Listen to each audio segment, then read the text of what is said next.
네, 오늘 하나님의 말씀은 신약성경 33페이지 마태복음 20장 17절로 28절까지 말씀과 21장 1절로 9절까지 말씀입니다. 본문을 한번 읽고 말씀을 들으시면 감사하겠습니다. 이 시간 예배드리는 여러분 모두를 하나님께서 십자가 보혈로 덮어주시기를 주님의 이름으로 축복합니다. 오늘은 예수님 십자가를 지러 나아가셨습니다. 이런 제목으로 함께 은혜를 나누겠습니다. 오늘은 종려주일이자 고난주일입니다. 예수님께서 십자가를 지러 나귀 새끼를 타고 예루살렘으로 입성하실 때에 많은 무리들이 종려나무 가지를 흔들며 환영한 것을 기념해서 하나님 앞에 영광 돌리는 날이 바로 종려주일입니다. 그리고 예수님의 고난이 시작된다고 해서 고난주일이라고도 합니다. 이제 한 주간 동안 예수님께서 고난받으시면서 금요일 날 십자가에 못 박혀 돌아가시죠. 오늘 이날 예수님께서 예루살렘 성으로 올라가던 그때의 그 장관은 말로 다할 수 없을 정도였습니다. 엄청난 사건이었습니다. 호산나 다윗의 자손이여 찬송하리로다. 많은 사람들이 저마다 종려나무 가지를 흔들어대면서 그 외쳐 부르는 그 모습을 한번 여러분 상상해 보시기 바랍니다. 그러나 그 장엄한 모습의 배후에는 이러한 일이 있도록 도운 말 없는 손길, 이름 없는 손길이 있었다는 사실을 여러분 아십니까? 예수님과 제자들이 이제 예루살렘 밖에 북쪽 갈릴리 지역 이런 데 가서 복음을 전하다가 예루살렘 가까이 와서 감람산 근처 벳박에 이르렀을 때에 예수님께서 두 제자를 마을로 보내면서 말씀하세요. 너희는 맞은편 마을로 가거라. 거기 가면 나귀 한 마리가 매여 있고 그 곁에 새끼가 있을 것이다. 그것을 풀어서 내게로 끌고 오너라. 만일 누가 뭐라고 하거든 주께서 쓰시겠다고 합니다. 이렇게 말해라. 그러면 곧 내줄 것이다. 예수님의 말씀대로 제자들이 건너편 마을로 가보니 정말로 나귀 한 마리가 새끼와 함께 매여 있는 것이옵니다. 그래서 그 나귀를 풀어 가져오려고 하니까 어떤 사람이 묻는 거예요. 왜 남의 나귀를 풀어 가져가려고 합니까? 그때 제자들이 예수님께 들은 대로 주께서 쓰시겠다고 합니다. 그랬더니 그 사람이 고개를 끄덕이면서 풀어 가져가라고 하는 거예요. 그는 주가 누구인지를 알고 믿는 자였습니다. 그리고 주께 드리는 것만큼 복된 일이 없다는 것을 너무나도 잘 알고 있는 사람이었습니다. 그래서 그는 주저하지 않고 주를 위해 자기의 큰 재산인 나귀를 내어 놓았던 것입니다. 어디에 쓸 것인지, 어떻게 쓰실 것인지, 왜 하필이면 자기 나귀 새끼를 쓰려고 하는지 그는 전혀 묻지를 않았습니다. 오직 주님께서 쓰신다는 그것만으로 그는 기뻐했습니다. 주님이 쓰실 수 있다는 그 사실만으로 그는 즐거워했습니다. 주님 앞에 드릴 수 있다는 것만으로 그는 감사했습니다. 자기의 나귀를 주님이 쓰시고자 한다는 그 사실로 그는 감격했습니다. 이 사람은 자기의 오른손이 하는 일을 왼손이 모르게 하라고 하신 주님의 말씀을 그대로 실천했습니다. 그래서 이 사람은 비록 이름은 밝혀지지 않았어도 주님의 구원 역사에 있어서 결코 빼놓을 수 없는 귀한 존재가 되었던 거죠. 하늘나라에 영원히 기억될 존귀한 존재가 되었던 것입니다. 그 나귀 주인의 헌신으로 제자들은 나귀를 새끼와 함께 끌고 와서 그 새끼 위에 자기들의 옷을 얹고 깔고는 그 위에 예수님을 태웠습니다. 나귀 주인의 헌신과 나귀 새끼의 희생은 잠시 후에 있을 예수님의 희생과 예수님의 십자가 죽음을 예표합니다. 하나님 나라의 구원 역사는 누군가의 희생과 헌신이 있는 것이죠. 우리의 희생과 헌신으로 영원히 구원받고 주님의 교회가 세워져 가는 것입니다. 그렇게 예수님은 어린 나귀 새끼를 타고 예루살렘 성으로 입성하셨습니다. 세상의 모든 왕들은 황금 마차를 타고 궁궐로 화려하게 입성하는데 만왕의 왕이신 예수님은 겸손하게 어린 나귀 새끼를 타고 입성하셨습니다. 여러분, 예수님께서 예루살렘으로 들어가신 이유가 무엇입니까? 환영받고 영광받기 위해서입니까? 높은 자리에 앉기 위해서입니까? 궁궐에서 편안하게 살기 위해서일까요? 섬김을 받기 위해서일까요? 28절에 말씀합니다. 인자가 온 것은 섬김을 받으려 함이 아니라 도리어 섬기려 하고 자기 목숨을 많은 사람의 대속물로 주려 함이니라. 아멘. 예수님은 섬김을 받으려 온 것이 아니라 섬기려고 오셨습니다.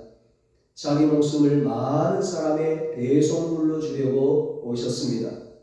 십자가를 지려고 오셨습니다. 죽기 위해 오셨습니다. 예루살렘에 들어가면 십자가를 져야 하는데 십자가에 못 박혀 죽어야 하는데 왜 들어갔을까요? 환영받는 것이 아니라 조롱을 받고 침뱉음을 당하고 뺨을 맞고 채찍에 맞고 모진 고난을 당해야 하는데 왜 들어갔을까요? 십자가에 못 박혀 죽을 것을 알면서 왜 들어갔을까요? 아무런 죄도 없으신 예수님이십니다. 그런데 십자가를 지러 가십니다. 이렇게 어리석을 때가 어디 있습니까? 이렇게 미련한 인생이 어디 있습니까? 그렇습니다. 이 세상에서 인생을 가장 미련하게 사신 분, 그분이 바로 예수님입니다. 예수님은 우리를 위해 이 땅에 오셔서 그렇게 사셨습니다. 철저히 낮아지시고 겸손하시고 섬기시고 희생의 삶을 사셨습니다. 그래서 사람들이 예수님처럼 사는 우리를 바보라고 하는지도 모릅니다. 세상에 많은 사람들은 살기 위해서 세상에 태어납니다. 그러나 예수님은 죽기 위하여 세상에 태어났습니다. 세상에 많은 사람들은 세상에서 편안하게 오래 살기를 원합니다. 그러나 예수님은 세상을 짧게 살았으며 불편하게 살았습니다. 세상에 많은 사람들은 세상에서 섬김을 받고 모든 것을 소유하고자 애를 씁니다. 그러나 예수님은 오히려 섬기려 하고 모든 것을 버리고자 애를 썼습니다. 세상에 많은 사람들은 높아지기를 바라며 영광 얻기를 원합니다. 그러나 예수님은 스스로 낮아져서 고난받기를 기뻐하셨습니다. 이를 위해 예수님은 하늘나라의 영광을 버리고 이 세상에 오셨습니다. 그리고 결국은 죽음의 자리에 들어가셔서 십자가에서 죽으셨습니다. 말구유에서 태어나 33년의 짧은 인생을 사신 예수님께서는 갈보리 동산의 골고다 언덕에서 죽으셨습니다. 예수님 생애 전체를 한마디로 말하면 십자가로 향한 삶이었습니다. 십자가로 향한 행진. 예수님은 태어나는 그 순간부터 십자가 고난의 삶이었습니다. 예수님이 태어났다는 소식이 전해지자 헤롯 왕을 비롯한 수많은 사람들이 예수님을 죽이려고 찾아다녔습니다. 예수님의 30년 인생 대부분의 삶은 육신의 아버지 요셉과 함께 망치와 톱을 가지고 목수하는 일로 보냈습니다.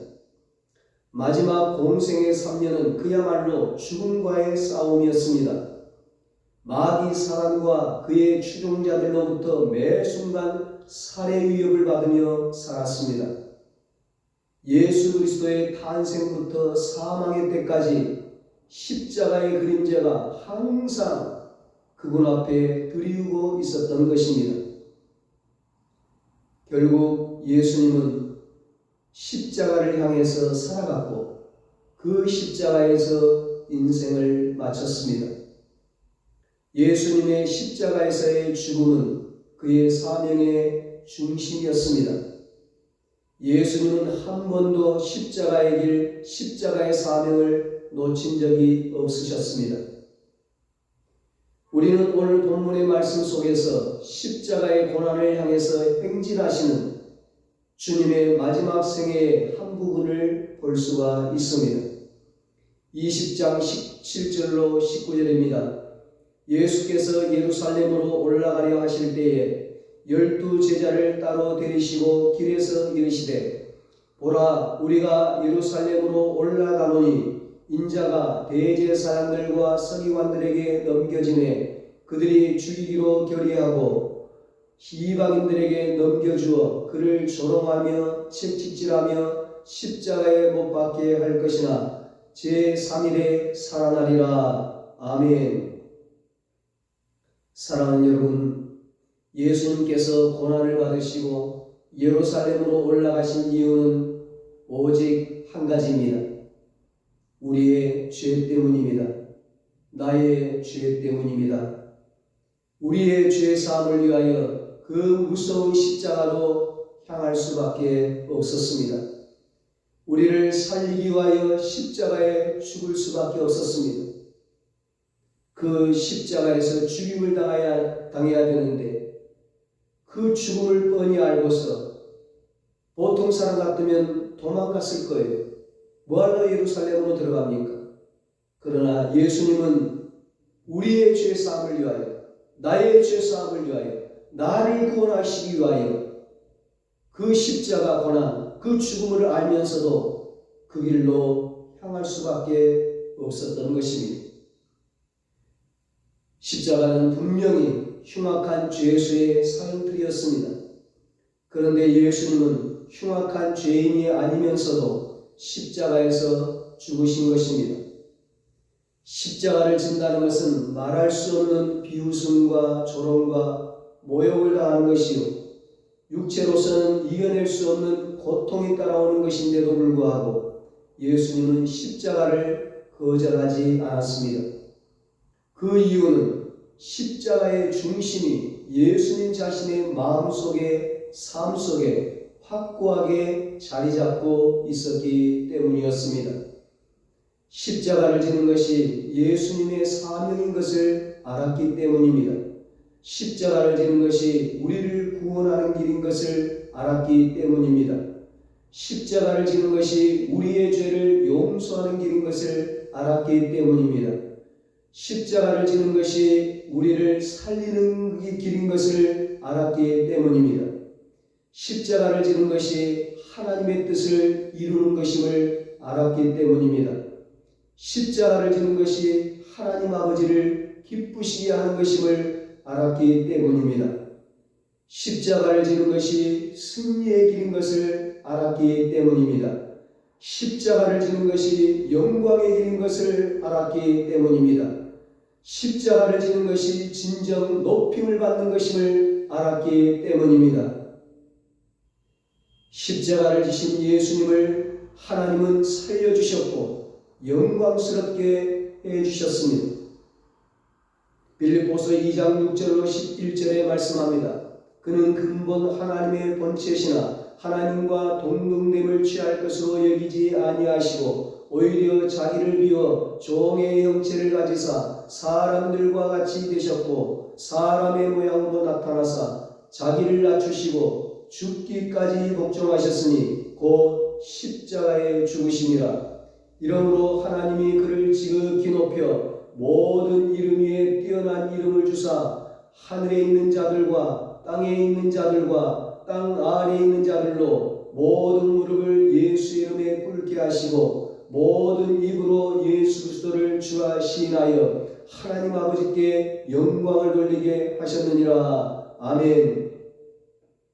하나님은 십자가를 진 예수님을 지극히 높여주셨으니 모든 이름 위에 뛰어난 이름을 주시고 모든 자들로 그 앞에 무릎을 꿇게 하셨으니 그렇다. 내가 십자가를 지면 온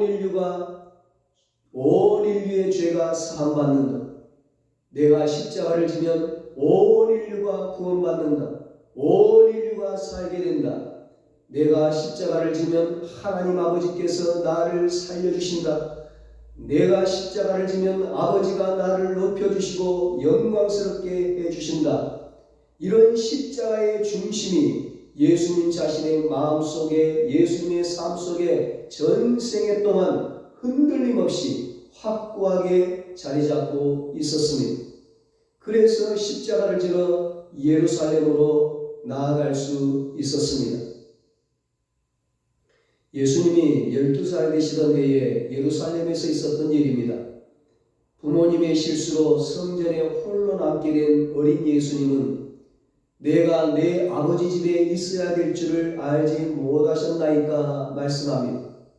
이미 예수님은 12살 때부터 내 아버지 하나님의 일을 알고 계셨고 십자가에서 고난당하심으로 인간들을 죄에서 구원하는 일이 하나님의 일이라는 것을 분명히 알았습니다. 그래서 예수님은 우리를 위하여 십자가로 나아가신 것입니다. 우리의 죄를 위하여 우리의 구원을 위하여 십자가에서 죽으셨습니다. 우리를 하나님께 인도하고자 하신 것입니다. 우리를 영생의 길로 천국으로 인도하시고자 하신 것입니다. 우리의 죽음을 대신하기 위하여 십자가에서 죽으신 것입니다. 예수님께서 진정으로 나를 사랑하셔서 십자가에 달려 돌아가셨다는 것을 확신하는 사람이라면 결코 세상의 헛된 것을 바라보지 않을 것입니다. 그런데 참으로 슬프게도 오늘 제자들은 그렇지 않았습니다. 세상 사람들하고 똑같은 호황된 꿈을 꾸고 있었습니다. 제자들은 예수님께서 십자가를 지러 간다는데도 무슨 말인지 모릅니다. 예수님께서 죽으러 가신다는데도 엉뚱한 말을 합니다. 그들은 예수님이 예루살렘에 가시면 이스라엘의 왕이 되실 줄로 착각하고 있었습니다. 예수님이 이스라엘 나라의 왕이 되면 자기들도 높은 자리, 권력의 자리, 부귀 영화를 누릴 수 있는 좋은 자리 하나 차지할 줄 알았습니다. 그래서 세베대의 아들들인 야고보와 요한이 차마 자신들이 나서서 부탁하지 못하고 자신들의 어머니를 시켜서 예수님께 청을 넣고 있습니다. 그때도 치맛바람이 있었던 것 같아요. 야고보와 요한의 어머니가 예수님께 나와서 그래요. 나의 이 두 아들을 주님의 나라에서 예수님이 왕이 되시면 이 나라의 왕이 되시면 하나는 주의 우편에 하나는 주의 좌편에 앉게 명하소서 부탁을 하는 거예요. 청을 하는 거예요. 좋은 자리 하나 달라는 거예요. 장관 자리 하나 달라는 거예요. 참으로 어처구니 없는 요구였습니다. 야고보와 요한의 어머니는 뭘 몰라도 한참 모르는 여자였습니다. 우리 주님은 세상의 부귀영화를 누리러 이 세상에 오지 않았습니다. 주님은 우리의 죄를 위해서 십자가를 지러 오셨습니다. 죽으려고 오셨습니다. 우리 주님은 십자가 위에서 사죄의 은총과 구원의 약속과 영생의 소망을 모두 성취하셨습니다. 그래서 한 사람 한 사람을 죄에서 구원하셨습니다. 개인 구원을 위한 하나님의 계시는 크게 두 가지로 나타났는데요. 첫째는 하나님의 죄에 대한 거룩한 진노예요. 둘째는 하나님의 죄인에 대한 거룩한 사랑입니다. 하나님은 인류의 조상 아담과 하와의 죄뿐만 아니라 저와 여러분의 죄악에 대해서도 몹시 분노하셨고 그 죄악을 미워하셨습니다. 거룩하신 하나님께서 죄에 대하여 진노하셨습니다. 그래서 저와 여러분이 아담뿐만 아니라 저와 여러분도 십자가에서 마땅히 죽어야만 했습니다. 십자가에서 죽을 뿐만 아니라 영원한 지옥에서 영원토록 고통과 저주를 받아야 하는 것입니다. 그러나 우리 하나님은 사랑이십니다. 사랑의 하나님이십니다. 그것이 하나님의 본심이요 본성입니다. 죄는 미워하지만 그러나 죄인된 저와 여러분은 사랑하셨습니다. 그래서 우리의 죄를 다 사하셨습니다. 거룩한 하나님의 사랑을 우리에게 나타내 보이셨습니다. 이것이 십자가에서 나타내신 하나님의 사랑의 계시입니다. 예수님은 그 계시에 따라 갈보리 십자가를 향하여 33년 동안 흔들림 없는 자세로 행진하시며 나아가셨습니다.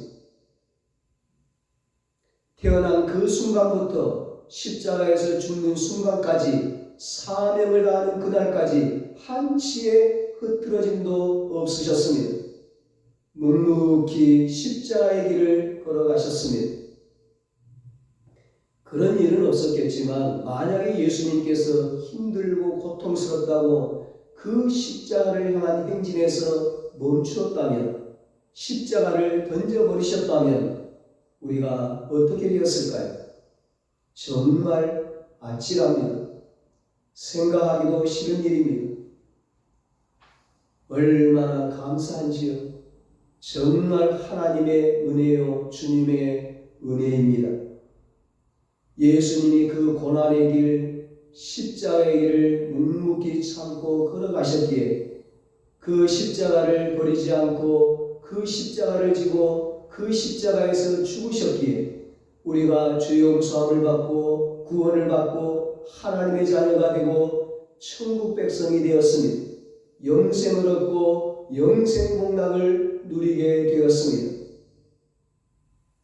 사랑하는 여러분, 이제 예수 그리스도를 믿는 우리도 십자가를 향하여 주님과 함께 행진을 해야 합니다.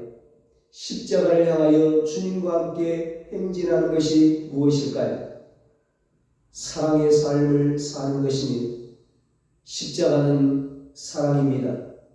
하나님 사랑의 극치를 보여주는 것이 예수님의 십자가 사랑입니다. 십자가를 바라보면 사랑을 깨닫게 됩니다. 십자가를 알면 사랑을 알게 됩니다. 우리가 사랑하면 그가 먼저 우리를 사랑하셨음이라 요한일서 4장 19절에 말씀합니다. 하나님의 사랑을 깨닫고 하나님을 사랑하게 됩니다. 주님의 사랑을 깨닫고 형제와 이웃을 사랑하게 됩니다. 십자가의 사랑을 알고 원수까지 사랑하게 됩니다. 사랑은 두려움을 내어 쫓는다고 했습니다. 그래서 십자가 아래에 있는 거룩한 공동체에 사는 성도는 담대함과 사랑과 기쁨을 가지고 살게 됩니다. 이것이 아름다운 하늘나라 천국의 모습입니다.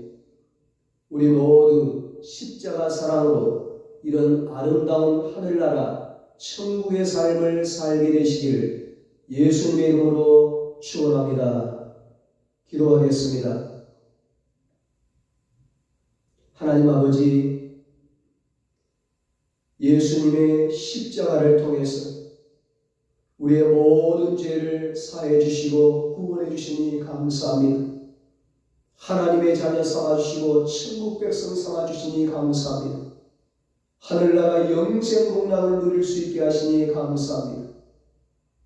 십자가를 통해 하나님의 사랑을 깨닫게 하시니 감사합니다. 주님의 사랑을 알게 하시니 감사합니다. 하나님의 사랑을 깨닫고 하나님을 사랑하게 하여 주시옵소서. 주님의 사랑을 깨닫고 형제와 이웃을 사랑하게 하여 주시옵소서. 십자가 사랑을 알고 원수까지 사랑하게 하여 주시옵소서. 그래서 십자가 사랑으로 아름다운 하늘나라 천국의 삶을 누리게 하여 주시옵소서. 이제는 우리 주 예수 그리스도의 무한하신 은혜와 하나님 아버지의 사랑하심과 성령님의 위로하시고 교통하시고 영원토록 함께 하시는 은혜가 예수님의 십자가 사랑으로 아름다운 하늘나라 천국의 삶을 살기로 다짐하는 사랑하는 모든 성도들과 저들의 가정과 자녀들과 사업과 직장 위에 이제로부터 영원토록 함께 있을지어다. 아멘.